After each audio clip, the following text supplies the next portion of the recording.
ওম শান্তি। মিষ্টি বাচ্চারা, এখন তোমরা জ্ঞানের তৃতীয় নেত্র পেয়েছ, তাই এখন তোমাদের নেত্র কোনো কিছুর দিকেই নিমজ্জিত হওয়া উচিত নয়। প্রশ্ন আছে, যাদের পুরানো দুনিয়ার থেকে অসীম জগতের বৈরাগ্য আসবে তাদের লক্ষণ কী হবে? উত্তরে বলছেন বাবা, তারা নিজেদের সব কিছু বাবাকে অর্পণ করে দেবে। কোনো কিছুই আমার নয় বাবা, এই দেহ আমার নয়, এ তো পুরানো দেহ, একেও পরিত্যাগ করতে হবে। তাদের মোহ সব কিছুর থেকে বিচ্ছিন্ন হতে থাকবে, তারা নষ্ট মোহ হবে। তাদের বুদ্ধিতে একথা থাকে যে এখানকার কোনো কিছুই কাজের নয়, কারণ এসব পার্থিব জগতের। ওম শান্তি। বাবা বাচ্চাদেরকে ব্রহ্মাণ্ড আর সৃষ্টিচক্রের আদি মধ্য অন্তের জ্ঞান শোনাচ্ছেন, যা আর কেউ শোনাতে পারে না। একমাত্র গীতাই আছে যেখানে রাজযোগের বর্ণনা রয়েছে। ভগবান এসে নর থেকে নারায়ণে পরিণত করেন। একমাত্র গীতা ছাড়া এ কথা আর কোনো শাস্ত্রে নেই। এও বাবা বলেছেন যে কথিত আছে, আমি তোমাদের রাজযোগ শিখিয়েছিলাম, এও বুঝিয়েছিলাম যে এই জ্ঞান বংশ পরম্পরা ধরে চলে আসছে না। বাবা এসে একটি ধর্ম স্থাপন করেন, বাকি আর সব ধর্মের বিনাশ হয়ে যায়। কোনো শাস্ত্রাদি পরম্পরা চলে না। আর যারা ধর্ম স্থাপন করতে আসে সেই সময় কোনো বিনাশ হয় না, যাতে সব কিছু শেষ হয়ে যায়। ভক্তি মার্গে শাস্ত্র পড়তেই থাকে। এর শাস্ত্র অবশ্যই গীতা, কিন্তু সেও রচিত হয় ভক্তি মার্গেই, কারণ সত্যযুগে তো কোনো শাস্ত্র থাকে না, আর অন্যান্য ধর্মের সময় তো বিনাশ হয় না। সেই সময় পুরানো দুনিয়া সমাপ্ত হয় না, যে পুনরায় নতুন হবে, সেটাই চলতে থাকে। বাচ্চারা, এখন তোমরা বুঝেছ যে পুরানো দুনিয়া সমাপ্ত হয়ে যাবে। আমাদের বাবা পড়াচ্ছেন, গাওনও রয়েছে এক গীতারই। গীতা জয়ন্তী পালন করা হয়, বেদ জয়ন্তী তো হয় না। ভগবান এক, তাই একজনেরই জন্মদিন পালন করা উচিত। বাকি সব হলো রচনা, তাদের থেকে কিছু প্রাপ্ত হতে পারে না। উত্তরাধিকার বাবার কাছ থেকেই প্রাপ্ত হয়, কাকা ইত্যাদির কাছ থেকে তো উত্তরাধিকার পাওয়া যায় না। এখন ইনি হলেন তোমাদের অসীম জগতের পিতা, অসীম জগতের জ্ঞান প্রদাতা। উনি কোনো শাস্ত্র কথা শোনান না, বলে যে এসব ভক্তি মার্গের। এই সবের সারমর্ম তোমাদেরকে বোঝাই। শাস্ত্র কোনো পঠন পাঠন নয়, পঠন পাঠনের মাধ্যমে পদ প্রাপ্ত হয়। বাচ্চাদেরকে বাবা এই পড়া পড়াচ্ছেন বাচ্চাদের উদ্দেশ্যে। ভগবানুবাচ, পুনরায় 5000 বছর পর এমনই ঘটবে। বাচ্চারা জানে যে আমরা বাবার কাছ থেকে রচয়িতা এবং রচনার আদি মধ্য অন্তকে জেনে গেছি। বাবা ব্যতীত আর কেউ একথা বোঝাতে পারে না। এই মুখকমল অর্থাৎ ব্রহ্মা দ্বারা শোনান। এ হলো ঈশ্বরের ধার করে নেওয়া মুখ, তাই না? যাকে গোমুখও বলা হয়। বড় মা তো, তাই না? এনার মুখ থেকে জ্ঞানের বর্ণন নির্গত হয় নাকি জলের? ভক্তি মার্গে আবার গোমুখ থেকে জল দেখিয়েছে। বাচ্চারা, এখন তোমরা বোঝো যে ভক্তি মার্গে কী কী করে, কত দূর গোমুখ ইত্যাদিতে যায় জল পান করতে। এখন তোমরা মানুষ থেকে দেবতায় পরিণত হচ্ছ। এ তো জানে যে প্রতিকল্পে বাবা এসে মানুষ থেকে দেবতায় পরিণত করার জন্য পড়ান।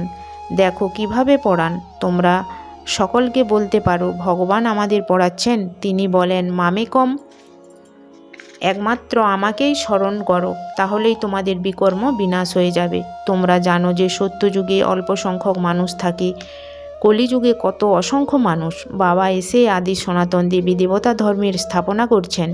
আমরা মানুষ থেকে দেবতায় পরিণত হচ্ছি। মানুষ থেকে দেবতায় পরিণত হওয়া বাচ্চাদের মধ্যে দৈব গুণ পরিলক্ষিত হবে। তাদের মধ্যে ক্রোধের সামান্যতম অংশও থাকবে না। যদি কখনো ক্রোধ চলেও আসে, তৎক্ষণাৎ বাবাকে লিখবে যে বাবা, আজ আমার দ্বারা এমন ভুল হয়ে গেছে, আমি ক্রোধ করে ফেলেছি, বিকর্ম করে ফেলেছি। বাবার সঙ্গে তোমাদের কত কানেকশন রয়েছে, বাবা ক্ষমা করে দাও। বাবা বলবেন, ক্ষমা ইত্যাদি হয় না, ভবিষ্যতে এমন ভুল আর করো না। টিচার কখনো ক্ষমা করেন না, তিনি রেজিস্টার দেখান। তোমাদের আচরণ ভদ্র নয়। অসীম জগতের পিতাও বলেন, তোমরা নিজেদের দেখছো, প্রত্যহ নিজেদের চার্ট দেখো। কাউকে দুঃখ দাওনি তো, কাউকে বিরক্ত করনি তো। দৈবগুণ ধারণ করতে সময় লাগে, তাই না? দেহ অভিমান ছিন্ন করা বড় মুশকিল। যখন নিজেকে দেহি মনে করবে তখন বাবার প্রতিও ভালোবাসা জন্মাবে। আর তা না হলে দেহের কর্মবন্ধনেই বুদ্ধি বাধা পড়ে থাকবে। বাবা বলেন, তোমাদের শরীর নির্বাহের জন্য কর্ম করতে হবে, তার থেকেও সময় বের করতে পারো। ভক্তির জন্যও তো সময় বের করো, তাই না? মীরা তো কৃষ্ণের স্মরণেই থাকতো, তাই না? পুনর্জন্ম তো এখানেই নিয়েছে। বাচ্চারা, এখন তোমাদের এই পুরানো দুনিয়া থেকে বৈরাগ্য আসে। তারা জানে যে এই পুরানো দুনিয়ায় আমরা পুনরায় পুনর্জন্ম নেবই না, দুনিয়ায় সমাপ্ত হয়ে যায়। এই সমস্ত কথা তোমাদের বুদ্ধিতে রয়েছে। যেমন বাবার মধ্যে জ্ঞান নিহিত রয়েছে, তেমন বাচ্চাদের মধ্যেও রয়েছে। এই সৃষ্টির চক্র আর কারোর বুদ্ধিতে নেই। তোমাদের মধ্যেও নম্বরের ক্রম অনুসারে রয়েছে। যাদের বুদ্ধিতে একথা থাকে যে সর্বোচ্চ হলেন পতিত পাবন, তিনি আমাদের পড়ান, এও তোমরাই জানো। তোমাদের বুদ্ধিতে সমগ্র 84 চক্র রয়েছে, স্মৃতির থাকে। এখন এই নরকে আমাদের অন্তিম জন্ম, একে বলা হয় নরকের চরম সীমা। অত্যন্ত নোংরা হয়ে গেছে, তাই সন্ন্যাসীরা ঘর পরিবার পরিত্যাগ করে চলে যায়। ওটা হয়ে গেল শরীর সম্বন্ধীয় কথা। তোমরা সন্ন্যাস নাও বুদ্ধি দ্বারা, কারণ তোমরা জানো যে আমাদের এখন ফিরে যেতে হবে, সব কিছু ভুলে যেতে হবে। এই পুরানো বিকারী ছিছি দুনিয়া সমাপ্ত হয়েই রয়েছে। যখন ঘর পুরানো হয়, নতুন তৈরি করা হয়, তখন মনে হয়, তাই না, যে এই ঘর ভেঙেই যাবে। বাচ্চারা, এখন তোমরা পড়ছো, তাই না? তোমরা জানো যে নতুন দুনিয়া স্থাপিত হচ্ছে। এখনও সামান্য দেরি আছে, অনেক বাচ্চা এসে পড়বে। নতুন ঘর এখন তৈরি হচ্ছে, পুরানো দুনিয়া ভেঙে যাচ্ছে। এখনও অল্প দিন বাকি রয়েছে। তোমাদের বুদ্ধিতে এই অসীম জগতের কথা রয়েছে। এখন আমাদের এই পুরানো দুনিয়ায় মন বসে না, এ সব কিছুই শেষে আর কাজে আসবে না। আমরা এখান থেকে চলে যেতে চাই। বাবাও বলেন, পুরানো দুনিয়ায় মন বসিও না, আমাকে অর্থাৎ বাবাকে আর ঘরকে স্মরণ করো, তবেই বিকর্ম বিনাশ হবে। তা না হলে অত্যন্ত শাস্তি ভোগ করতে হবে, পদভ্রষ্ট হয়ে যাবে। আত্মারা জানে যে আমরা 84 জন্ম ভোগ করেছি, এখন বাবাকে স্মরণ করতে হবে, তবেই বিকর্ম বিনাশ হবে। বাবার মতানুসারে চলতে হবে, তবেই জীবন শ্রেষ্ঠ হবে। বাবা হলেন সর্বোচ্চ, এও তোমরাই জানো। বাবা ভালোভাবে স্মরণ করান যে সেই অসীম জগতের পিতাই জ্ঞানের সাগর, তিনিই এসে পড়ান। বাবা বলেন, এই পড়াও পড়ো, আবার শরীর নির্বাহের জন্য সব কিছু করো, কিন্তু ট্রাস্টি হয়ে থাকো। যে সকল বাচ্চাদের পুরানো দুনিয়ার থেকে অসীম জগতের বৈরাগ্য আসবে, তারা নিজেদের সব কিছু বাবাকে অর্পণ করে দেবে। কিছুই আমাদের নয়। বাবা, এই দেহ আমার নয়, এ তো পুরানো দেহ, একে ত্যাগ করতে হবে।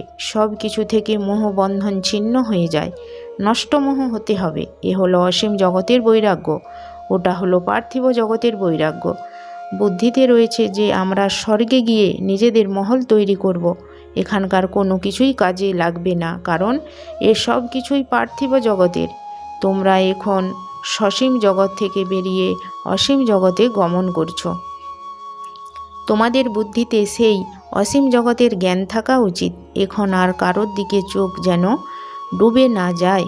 এখন নিজেদের ঘরে ফিরে যেতে হবে। প্রতিকল্পে বাবা এসে আমাদের পড়িয়ে পুনরায় সঙ্গে করে নিয়ে যান। এই পড়া তোমাদের কাছে কোনো নতুন কিছু নয়। তোমরা জানো যে প্রতিকল্পে আমরা পড়ি। তোমাদের মধ্যেও নম্বরের কর্ম অনুসার রয়েছে।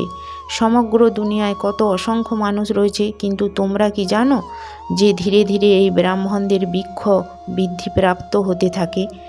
না, তা জানো না। ড্রামা প্ল্যান অনুসারে স্থাপনা হতেই থাকে। বাচ্চারা জানে আমাদের গভর্নমেন্ট হলো আধ্যাত্মিক। আমরা দিব্য দৃষ্টির দ্বারা নতুন দুনিয়াকে দেখি, ওখানেই যেতে হবে। ঈশ্বর এক, পড়ানো তিনি। রাজযোগ বাবাই শিখিয়েছিলেন। সেই সময়ও অবশ্যই লড়াই হয়েছিল, অনেক ধর্মের বিনাশ, এক ধর্মের স্থাপনা হয়েছিল। তোমরাও সেখানেই রয়েছ। প্রতিকল্পে তোমরাই পড়ে এসেছ, উত্তরাধিকার নিতে এসেছ। প্রত্যেককেই নিজ নিজ পুরুষার্থ করতে হবে। এ হলো অসীম জগতের পঠন পাঠন। এই শিক্ষা কোনো মানুষ দিতে পারে না। বাবা শ্যাম আর সুন্দরের রহস্যও বুঝিয়েছেন। তোমরাও বোঝো যে আমরা এখন সুন্দর হচ্ছি। প্রথমে শ্যাম ছিলাম।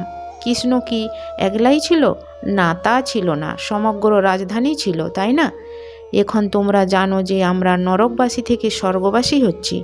এখন তোমরা এই নরকের প্রতি ঘৃণাবোধ করো। এখন তোমরা পুরুষোত্তম সঙ্গম যুগে এসে গেছো। এত অধীর সংখ্যক আসে, এর থেকেও বেরোবে তারাই যারা কল্প পূর্বে বেরিয়েছিল। সঙ্গম যুগেও ভালোভাবে স্মরণ করতে হবে আমরা পুরুষোত্তম অর্থাৎ মানুষ থেকে দেবতায় পরিণত হচ্ছি। মানুষ তো এও বোঝে না যে নরক কী আর স্বর্গ কী। তারা বলে সব কিছুই এখানে, যে সুখী সে স্বর্গে রয়েছে আর যে দুঃখী সে নরকে রয়েছে। অনেক মতান্তর রয়েছে, তাই না? এক ঘরে অনেক মতান্তর হয়ে যায়।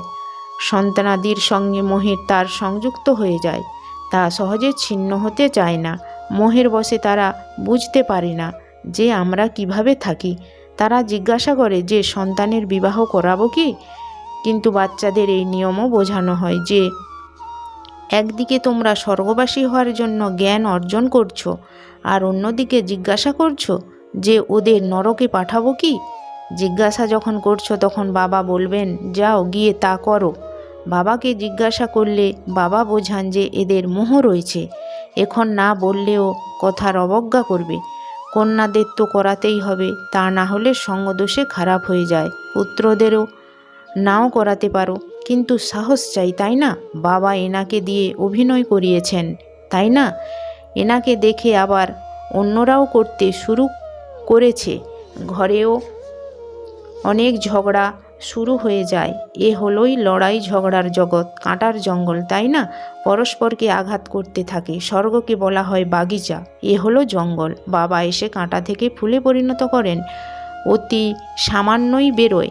যদিও প্রদর্শনীতে হ্যাঁ হ্যাঁ করে, কিন্তু বোঝে না কিছুই। এক কান দিয়ে শুনে অন্য কান দিয়ে বের করে দেয়। রাজধানী স্থাপন করতে সময় লাগে, তাই না? মানুষ নিজেকে কাঁটা মনে করে কি? না, করে না। যদিও এই সময় চেহারা মানুষের মতন, কিন্তু চরিত্র বাঁদরের থেকেও খারাপ। কিন্তু নিজেদের এমন মনে করে না, তাই বাবা বলেন নিজের রচনাকে বোঝাতে হবে। যদি না বোঝে তাহলে তাড়িয়ে দেওয়া উচিত। কিন্তু সেই শক্তিও তো চাই, তাই না? মোহরূপী কীট এমনভাবে ধরে যে তা থেকে বেরিয়ে আসতে পারে না। এখানে নষ্ট মোহ হতে হবে। আমার তো একজনই রয়েছে, দ্বিতীয় আর কেউ নেই। এখন বাবা এসেছেন ফিরিয়ে নিয়ে যেতে। পবিত্র হতে হবে, তা না হলে অত্যধিক শাস্তি ভোগ করতে হবে, পদভ্রষ্ট হয়ে যাবে। এখন নিজেকে শতপ্রধান বানানোর চিন্তাও রয়েছে। শিবের মন্দিরে গিয়ে তোমরা বোঝাতে পারো ঈশ্বর ভারতকে স্বর্গের মালিক করিয়েছিলেন। এখন পুনরায় তিনি তা করছেন। তিনি শুধু বলেন মামেকম স্মরণ করো। আচ্ছা, মিষ্টি মিষ্টি হারানিধি বাচ্চাদের প্রতি মাতা পিতা বাপ দাদার স্মরণের সেন সুমন আর সুপ্রভাত। আত্মাদের পিতা ওনার আত্মারূপী বাচ্চাদেরকে জানাচ্ছেন নমস্কার। ধারণার জন্য মুখ্য সার। একে, এই পুরানো দুনিয়ার থেকে অসীম জগতের বৈরাগী হয়ে নিজের সব কিছু অর্পণ করে দিতে হবে। কিছুই আমার নয়, এই দেহ আমার নয়, এর থেকে মোহ ছিন্ন করে নষ্ট মোহ হতে হবে। 2, কখনো এমন কোনো ভুল করবে না যাতে রেজিস্টারে দাগ লেগে যায়। সব দৈব গুণ ধারণ করতে হবে। অন্তরে ক্রোধের সামান্যতম অংশ যেন না থাকে। বরদান, ডবল লাইট হয়ে সকল সমস্যাকে হাই জাম্পের দ্বারা অতিক্রম করে তীব্র পুরুষার্থী হও। বিস্তার, সর্বদা নিজেকে অমূল্য রত্ন মনে করে বাপ দাদার হৃদয়ের মণিকোঠায় থাকো, অর্থাৎ সর্বদা বাবার স্মরণে সমাহিত থাকো। তবেই কোনো বিষয়ে অসুবিধা অনুভব করবে না। সর্বপ্রকারের চাপ সমাপ্ত হয়ে যাবে। এই সহজ যোগের মাধ্যমে ডবল লাইট হয়ে পুরুষার্থে হাই জাম্প দিয়ে তীব্র পুরুষার্থী হয়ে যাবে। যখনই কোনো অসুবিধা অনুভূত হবে তৎক্ষণাৎ বাবার সম্মুখে বসে যাও আর বাপ দাদার বরদানি হস্ত নিজের উপরে অনুভব করো। এতে সেকেন্ড সমস্যার সমাধান পেয়ে যাবে। স্লোগান, সহযোগের শক্তি অসম্ভব বিষয়কেও সম্ভব করে দেয়। এটাই হলো সুরক্ষা দুর্গ। ওম শান্তি।